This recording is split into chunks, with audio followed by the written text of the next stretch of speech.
How's it going? Today I'm talking about why am I not getting faster? This is Running to the Castle, a podcast for injury prone Run Disney runners on a journey to running magical miles. Join me, Dr. Allie, as I share the secrets I've gathered as a runner, doctor of physical therapy, and coach. You'll learn the exact ways I get my clients to the castle strong without feeling broken or held together with KT tape as they cross the finish line.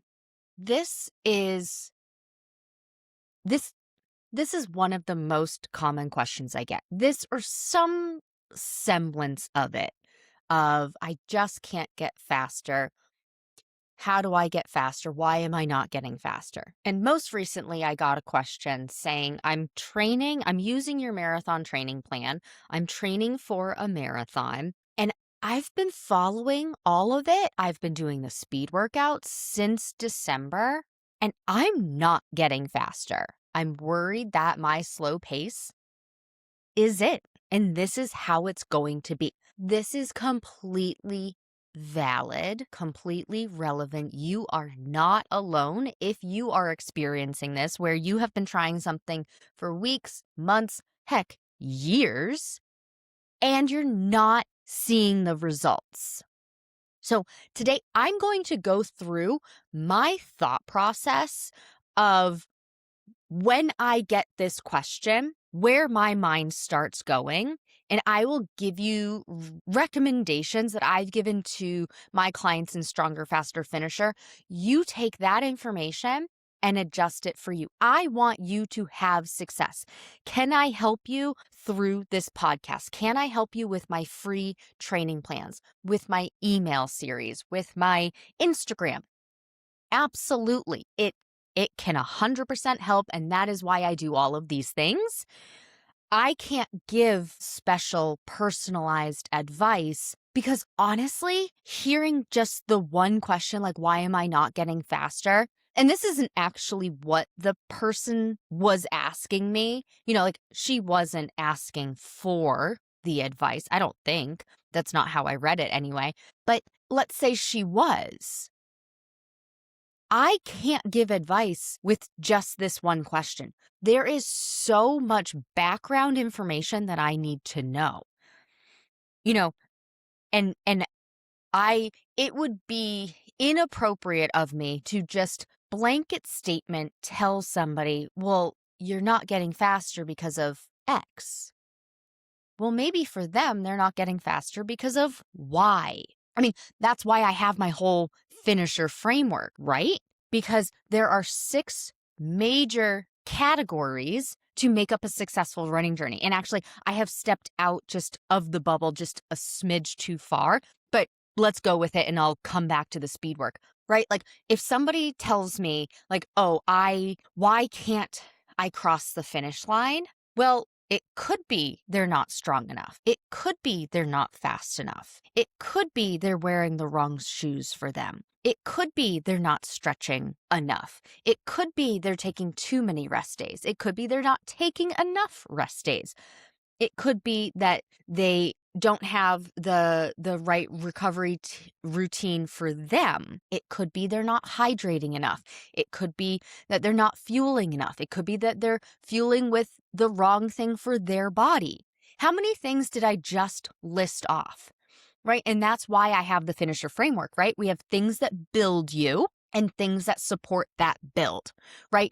In order to actually make progress and get better, get stronger, get faster, run farther, you need to build, right? We need to build and progress.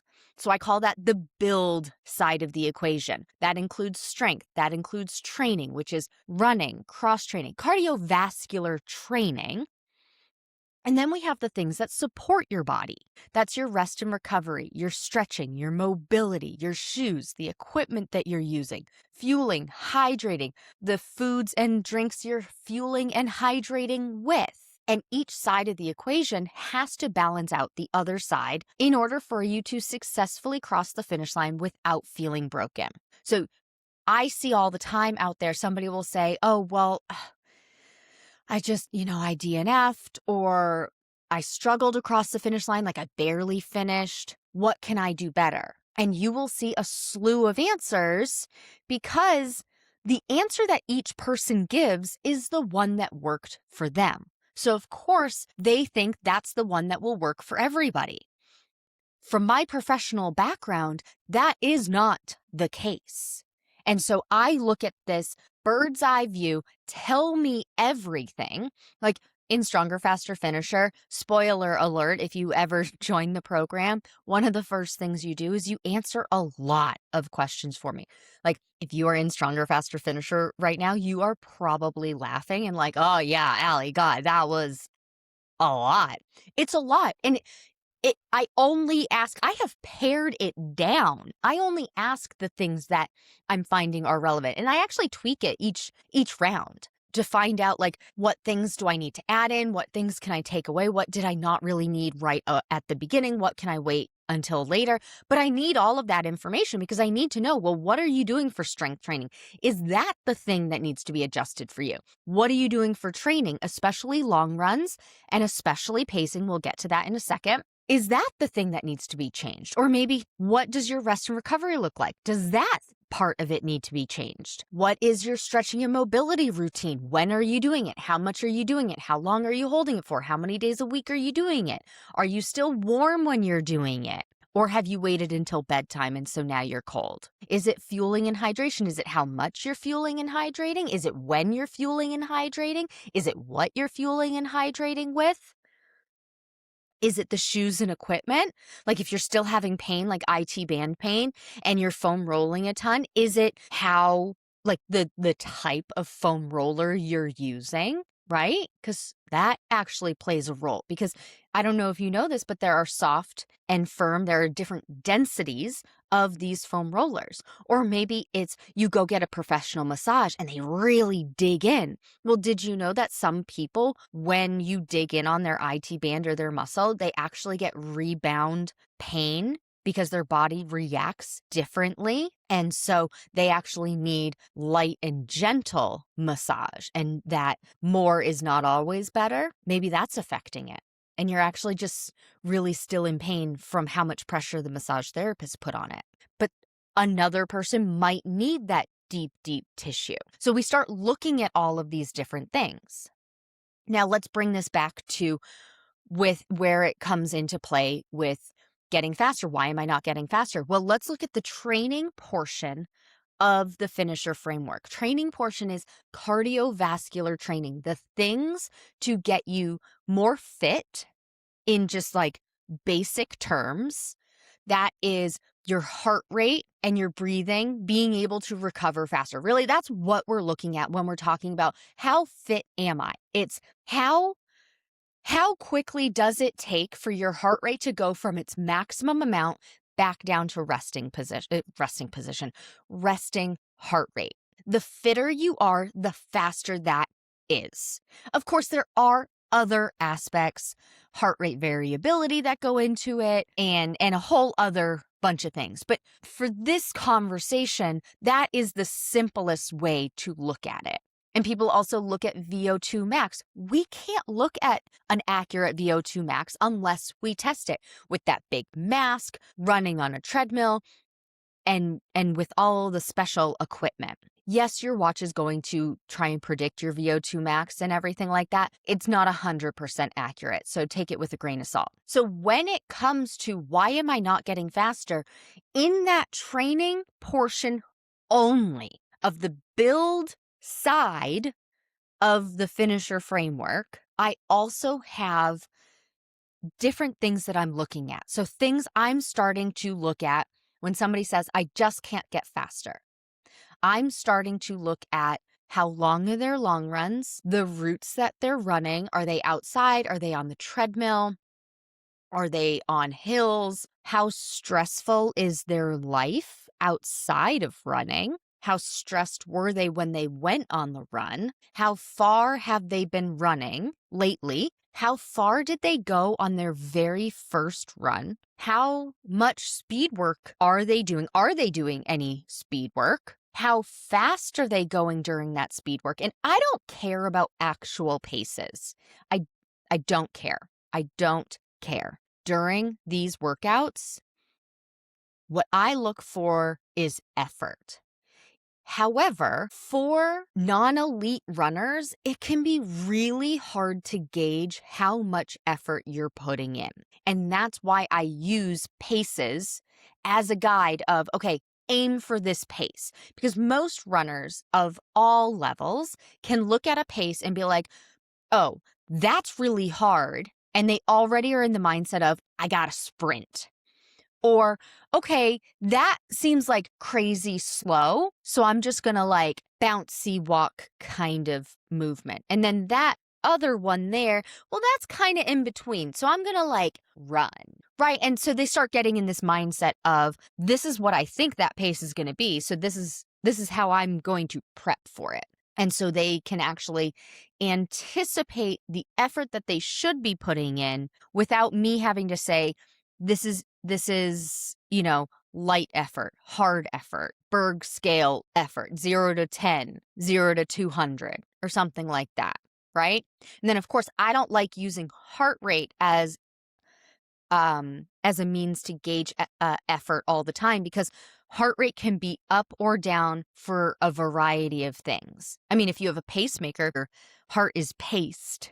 I haven't had any clients who have let me know that they have a pacemaker, but that's going to be a factor, right? And so these are things that it's not even the whole list of things that I look at when we're talking about why am I not getting faster? I haven't even mentioned the fueling and hydration aspect of it.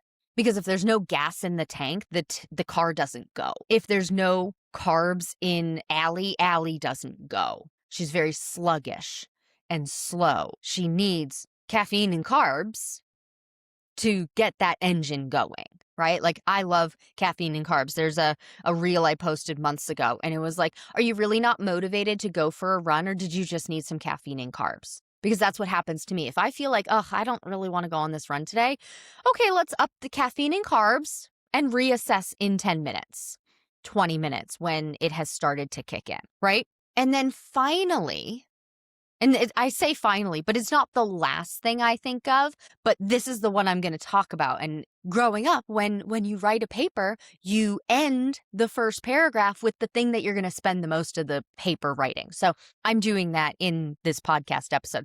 So finally, going to the paces that you are hitting, retroactively looking at them, not like, I got to hit this 8 minute per mile pace. It's looking back at it. What paces have you been hitting?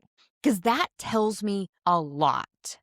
Not, going back. I don't care what the actual number is. I compare the numbers to each other. I'm not comparing those numbers to somebody else who is also in corral C, D, E, F, or G. So we do talk paces, but I compare them to each other. Like I compare easy run, like you just did a 5-mile run. That was supposed to be an easy long run.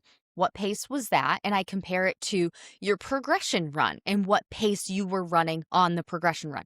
Retroactively. I do it after the fact.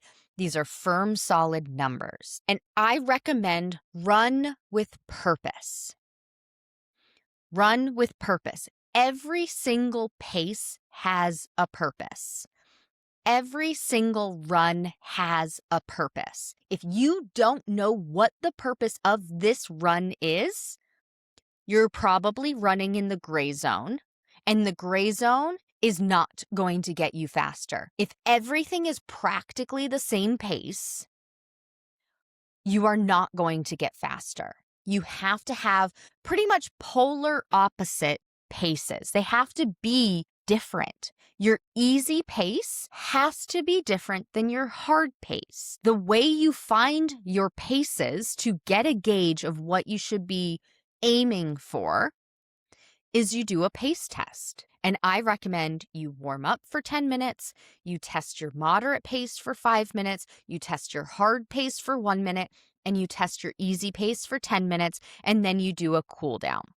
And you rest and recover in between those so that you are completely recovered between each test. So you have, a fresh start, so to speak. And I go over this in depth with my Stronger, Faster Finisher clients, and I am learning how helpful it is. In the beginning, I did it for my own purposes, so I knew what I should be aiming for when I go out on my different runs, my easy run, my progression run, as opposed to just willy-nilly, okay, today's a progression run. I guess I'll start at 4.0 miles per hour and then just go up from there.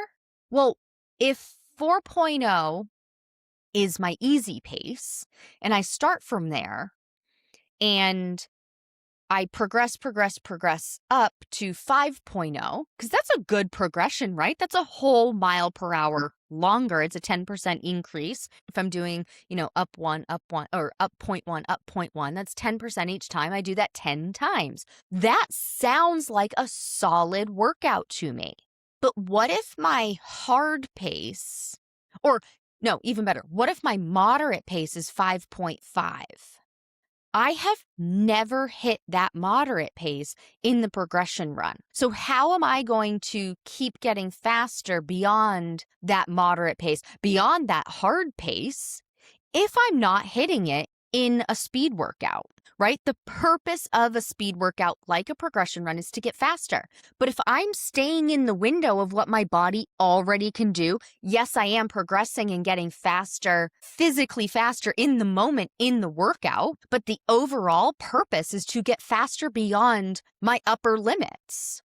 But if I'm never even hitting my upper limits, I'm not getting faster. I am staying within those limits. So now pace testing, I know that easy pace, let's call it 4.0 miles per hour, that one I can sustain and feel like I could do a 5-mile long run pretty much no problem. 10-mile long run, pretty much no problem. Finish the run, still be able to go about my day. Moderate pace, I test, that should be challenging. And I should be pushing enough that I can go a solid 5 minutes, but I really can't go more than that. Like, that should be real oomph. Hard pace, I should be sprinting so hard that I cannot do more than a minute. Because now we're testing our upper limits and down to our lower limits. Lower limits being the easy run pace. This is lower limit, something that I could sustain. Hard is upper limits. I am pushing so hard, I can't repeat this pace. I cannot sustain this pace for any more than 1 minute, let alone a 5K, okay? So that's what we're going for here. And so then we take those paces, I take those paces, put them into a program for my Stronger, Faster Finisher clients, and I say, okay, on your progression run, as an example, you're starting at moderate. I don't want you to start at hard because that's already your upper limit, right? Like, we already know you can only do that pace for a minute. So why would I start there and have you do that for 30 seconds and then do one higher for 30 seconds and then one higher for 30 seconds? Of course, with run walk, there's a 30-30 split. So it's 30 seconds of running and then you do 30 seconds of walking and then you do a couple rounds and then you do 2 minutes of recovery and then you go again. But we can't start at the upper limit because then you're not going to be able to do 10 or 15 or however many rounds, depending on how long your workout is, right? So we start at moderate, but we don't have to guess where to start because if I didn't test those paces, do I start at easy and just go up? Well, I could, and then I would find out after a 45-minute or a 60-minute progression run, I would find out that I didn't even get out of my range of what I can do now for this amount of time. And it wouldn't be quote unquote a wasted workout. You still would have a benefit from it, but you could also just take from my experience because I did that years ago. I did that. That's how I came up with these speed workouts and where we start because I did it. And I was like, oh, starting at easy, that doesn't make sense. I never even hit my limits. So then I figured out, well, where should I start? Let's start at moderate because with the number of rounds, we're going to start going up and up and up. And maybe we hit the hard, maybe we don't. And then you start coming back down. So then they are paces that you can do, but they're still difficult, right? So you could go and willy-nilly just randomly start at a pace. That is absolutely an option. You won't get faster that way because it's going to take you a month to figure out which pace you need to actually start at. And again, it's not necessarily wasted. However, it's inefficient. It's not that effective. You could have that whole month back by doing it this way. Or another way. If you don't like my speed workouts, if you don't like how I'm proposing you do things, go find a coach who proposes things the way that sound good and work for you. Absolutely. Mine are not, it's not the only way. But the way you should do it is with structure and not just guessing, because guessing will eventually get you there. It's not the fastest way. It's not the most effective or efficient way. Okay. And so we need to be looking at that. What paces are you actually running compared to each other? Like compared to pace 1, compared to pace 2, compared to pace 3 for the different runs. And each run has a purpose. If you don't know the purpose, you're going to run in the gray zone. Speed workouts purpose, get faster. That's why it's called a speed workout. You're there to improve speed. You are there to get faster. Long run purpose, build time on your feet, also known as endurance. Build endurance so you can be on your feet. You can go the distance. Be Hercules. Go the distance. Be able to run for 6 or 7 hours at a time if you're doing the marathon, or 8 hours if the marathon's going to take you 8 hours, right? Be on your feet for 4 hours if the half marathon is going to take you 4 hours. But we're not trying to get faster during training on that long run. The purpose of that run is not getting faster. It's being up on our feet for more time. Speed workout is being on our feet fast for a short amount of time. Run with purpose. What is the purpose of this run? Is it speed or is it long run? Okay. Another reason runners are going to feel like they aren't getting faster is they're not testing it. They're not testing it. This particular question, this particular runner that prompted me to think about making this podcast episode, I asked, what are you using to gauge that you're not getting faster? And I ask that because 99% of the runners, the answer will be something along the lines of, well, it doesn't feel like I'm getting faster. I just don't feel like it's easier. I don't feel like it's faster. Like my average pace for my long run isn't getting faster. So do not compare run to run when you want to get faster. You need to compare pace test to pace test or race to race. If your two races have significant time in between them. So when we're talking checking pace using races, I recommend at least 3 months in between for a half marathon and like a year between for a full marathon, 6 months to a year. But my personal opinion is 1 marathon a year for slow back of the pack runners.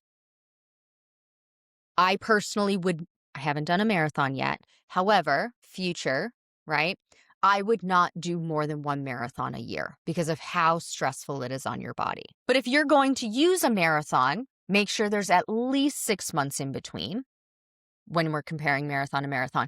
It also needs to be pretty much the same race. It needs to be the same elevation, same temperature. Everything else needs to be the same. You can't be sick, right? And half marathon, at least 3 months in between to see progress. I've talked about making sure there's enough time in between what you're doing from when you start to when you check it again, that there's enough time for physiologically the effect you're looking for to have happened. So speed for a half marathon, it's about 3 months. 10K, also about 3 months. 5K, if you're a seasoned 5K runner, it could be faster, maybe about 6 to 8 weeks. Marathon, the longer the distance of the race, the slower you go, and also the more time you need in between races to compare times. And again, those comparisons, it needs to be everything else is the same. It's the same route. It's the same temperature. It's you fueled with the same thing. You wore the same thing. Like, there's a reason professional athletes have superstitions, because something worked in the past. So they keep doing it over and over and over again. They don't change a damn thing. Now, there's a healthy version of that and a not healthy version of that. I want you to have the healthy version of that and just make sure you're only changing one variable at a time. And in this case, it would be you go faster. Or you could do pace testing. And I recommend pace testing every 6 to 8 weeks. The first time you pace test, you can get on most slow runners, 13 plus minute per mile paces. The first time they do my pace testing and follow my speed workouts, they get about 1 minute per mile faster in the first 30 days on at least one of those paces. And I even saw it race to race. And those, you know what? Saying this, those were not the same path, same route, but we also looked at other symptoms where the runner didn't have pain, didn't feel like they were struggling as much in the second race, but from Disneyland 10K to Princess Weekend 10K, miles 3, 4, and 5, 1 minute per mile faster. And she felt better. And it felt just like overall better. So that can happen. And that happens for runners the first time they do my pace testing and follow my protocol, I guess is the best way, my framework on how to get faster. So if you're using feelings to gauge whether you're getting faster, you're never going to be faster in your mind, in your body. Definitely don't look at long run to long run. Like each long run, I don't want you to have a different average pace. I want that pace to be the exact same every time. I want it to be the same every time. There's going to be, I shouldn't say exact same, because there's going to be some wiggle room if you're running outside, right? Like plus or minus 10%. If you're on the treadmill, it should be the damn same, right? Because you're just hitting a button. You're doing 4.0 miles per hour on that easy run, if that's your pace. And then you're hitting 3.0 for your walk interval. And the final average time should be the exact same every single week if you're on the treadmill. If you're outside, there's going to be variation because as slow back of the pack, not elite runners, we're not very good yet at knowing exactly what our body feels like during each pace. And that's okay, but it should be relatively close to being the same. So looking at long run to long run average pace, I don't want those to get faster. That's not the point of the long run, right? Run with purpose. The point of the long run is to add distance each week, to build time on your feet so that you can do the full race distance in the full amount of time that it's going to take you.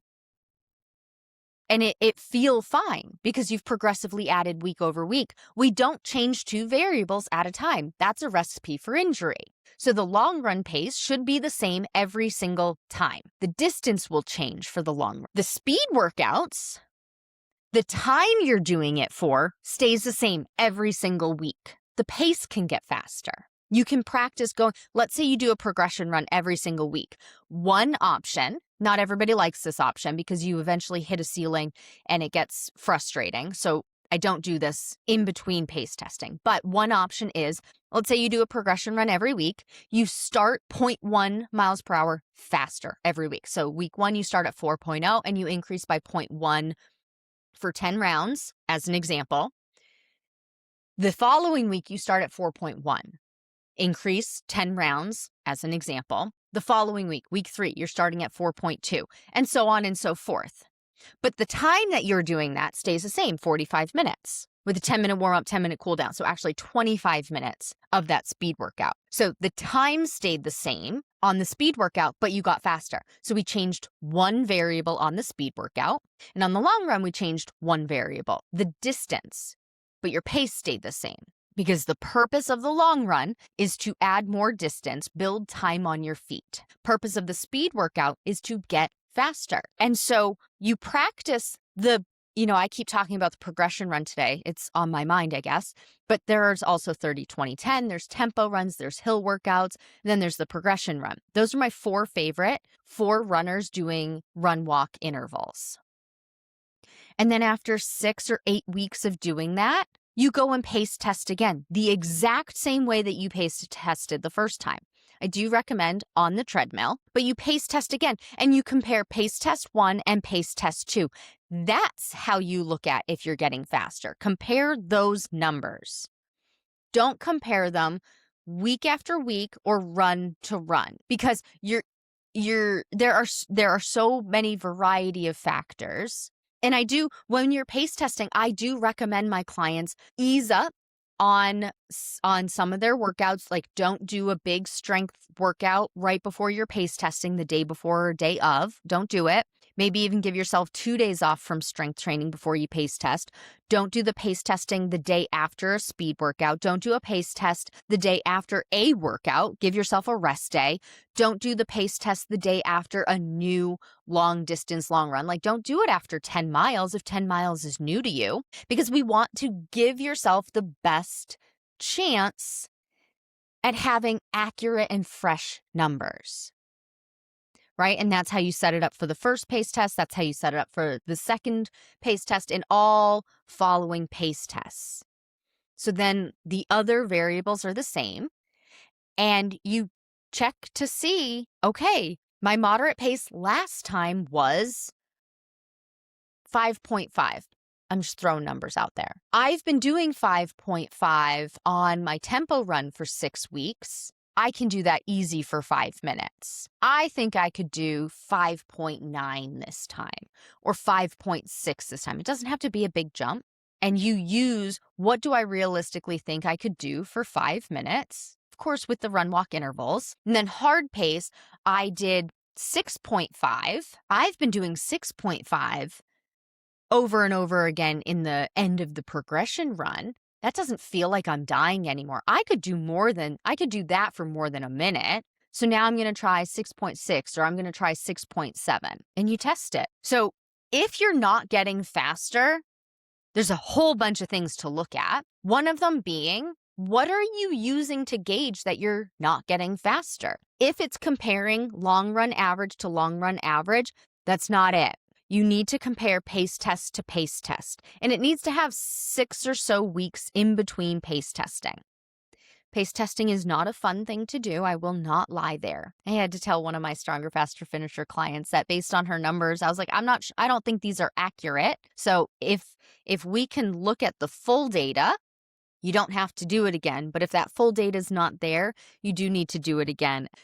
I could just see on her face and everybody else's face that I could see on the screen. I was like, ooh, that advice was not loved. But that's okay. I mean, I don't like pace testing either. It's hard, but you can do hard things. And this is how you check to see if you're getting faster. We don't go based off of feelings, and we don't go based off of average run pace, long run to long run. I would like to help you get faster. So at the time of recording this, I am going to do a new workshop in 2 weeks to help you get faster. I don't have all the details yet because I really just thought of it as I was thinking up doing this podcast episode. So I don't have all the details yet.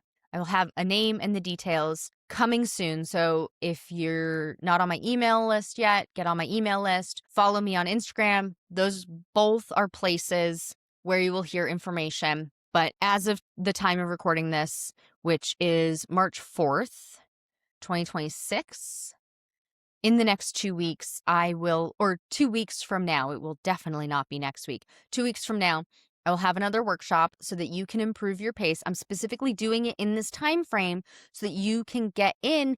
If you are doing Springtime Surprise, it will work for Springtime Surprise. And if you are signed up for Wine and Dine, or planning on signing up for the marathon weekend races, this will get you starting to be faster before that training ever begins. So if you want more information, go ahead and send me a DM, runDisney DPT, over on Instagram. And when the information is up and ready, I will be sure to share it with you. In the meantime, take information from this podcast episode and adjust your training.